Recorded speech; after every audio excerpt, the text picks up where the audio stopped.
Okay, hello guys and welcome back to the channel. In today's video we're going to be going over the semantic design in HTML. So I'm going to just be showing you how to section your website based on this template. Okay, so first thing first, we're going to create the HTML file using index.html. So we're going to use the exclamation mark, which is the M8 abbreviation. It's just going to create a basic HTML file for you. So click enter. There we go. First, I'm going to take this out. For now, we don't need it. So we're just going to use this. We're going to call this semantic HTML. And besides, anything that goes between the opening and closing tags are what comes up on the HTML file. Next, all we have to do in this one is just follow this image on our body. So let me put this to the side so we can use this as a reference. There we go. So the first thing we have is the header. So we go in, header, open and close. We're going to write it header, and then we go to the next one. The next thing we have is the nav. I'm gonna write in this nav. The next thing we have on this is the aside and the main. Now, if you look at this, you see that they are both on the same level. So to keep this in mind, we're just going to divide the website into 4 rows. And then the third row is going to have 2 columns. So we're going to create a div for that. So let's use a div in this case. Then one is going to be aside. And then the other is going to be main. So now you see in the main we have the article, then in the article we have the figure and the paragraph. So let's do that. So the article, section this out, then inside the article we have the figure, the p tag, and then outside that in the main we have the article and then the section all under the main. So we go to this side and still inside the main we type the section. There we go, looks about right. The figure inside the article, the P inside the article, and the section inside the main with the article. So the last thing we have to do for this is the footer. Close it, and there we go. So I'm just gonna go real quick and put in the names for this, the main, the article. I'm gonna put them in. Okay, let's run this and see what it looks like. You see it's just all names: header, nav, aside, article, figure, piece, section, footer. But we want to have it sectioned where it's sectioned into like parts and separate. So for that we need to go into CSS. CSS files are simply where you put your designs and your formatting of your website. I prefer doing mine on a separate file. So we're going to go over into this and let's call it style.css. There we go. So first things first, we need to connect it to the HTML file. So in order to do that, you go into your head of your HTML file and then you click link tab. It fills it up, style sheet. Then you need the name of your CSS file, that's style.css. There we go. So now there we have it. It's connected to the HTML file. So just so we can see the changes happen at the same time, I'm going to change the design of this. Okay, here we go. So we can see the design as it changes on the web page. So first, over in the CSS file, first thing we're going to change is the background color. We're going to change that to white smoke. I prefer white smoke because it's a bit dimmer than plain white. The next one we're going to do is the header. And besides, since we're dealing with like actual tags, we do not have to use the dot for class or the hash for ID. We just go straight up with the names of the tags. So this is Microsoft's color picker, power tools. Yeah, this is what I use when I want to get like colors from a color palette. So this is what we're going to be using in this tutorial. So first I want to get this color. So we just copy that, then hash, and then the color code. So there we go. The header is sectioned out, but the height is not enough. So we're going to change the height.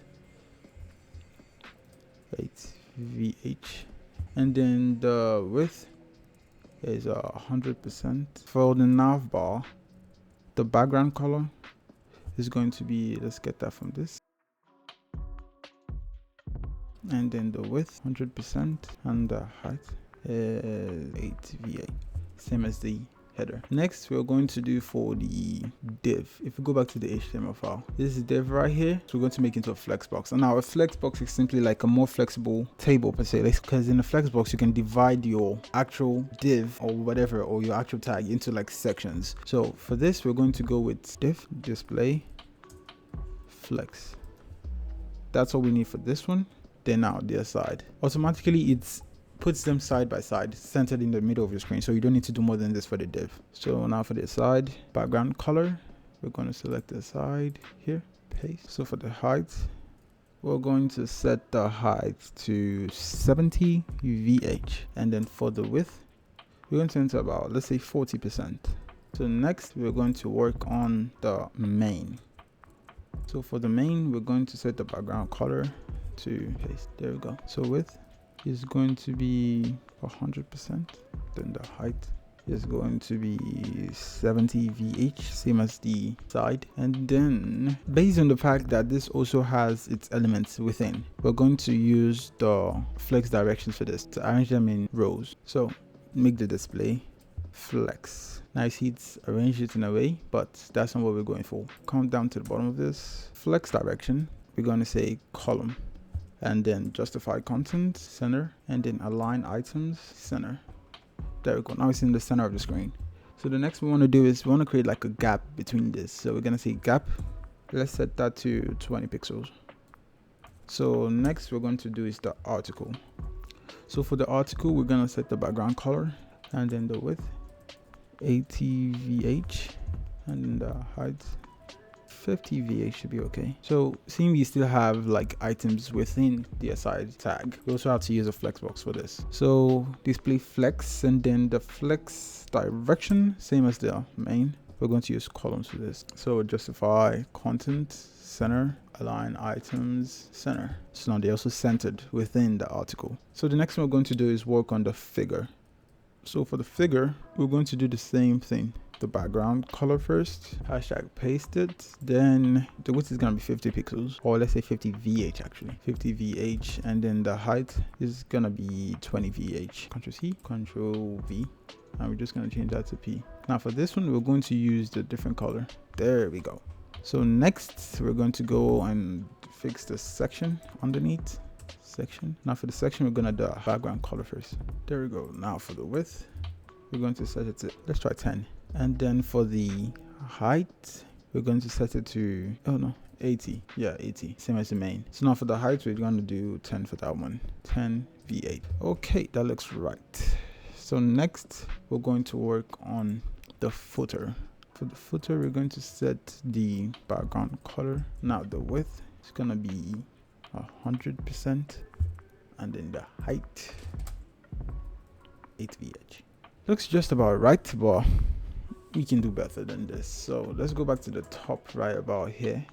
So in order to create a CSS tag that has effects on like every aspect of your HTML file, for that you just use the star, then go on as you would any other CSS tag. So for this, we're going to change the margin to 5 pixels, and then for the border radius, we're going to set that to, let's say, 20 pixels. Next, the text are all scattered. So let's try text align center. Font size 30 pixels. That looks about okay. We're going to do 35 pixels instead. Yeah, 35 pixels is okay. So then next, the color of the text, I want them to be all white. There we go.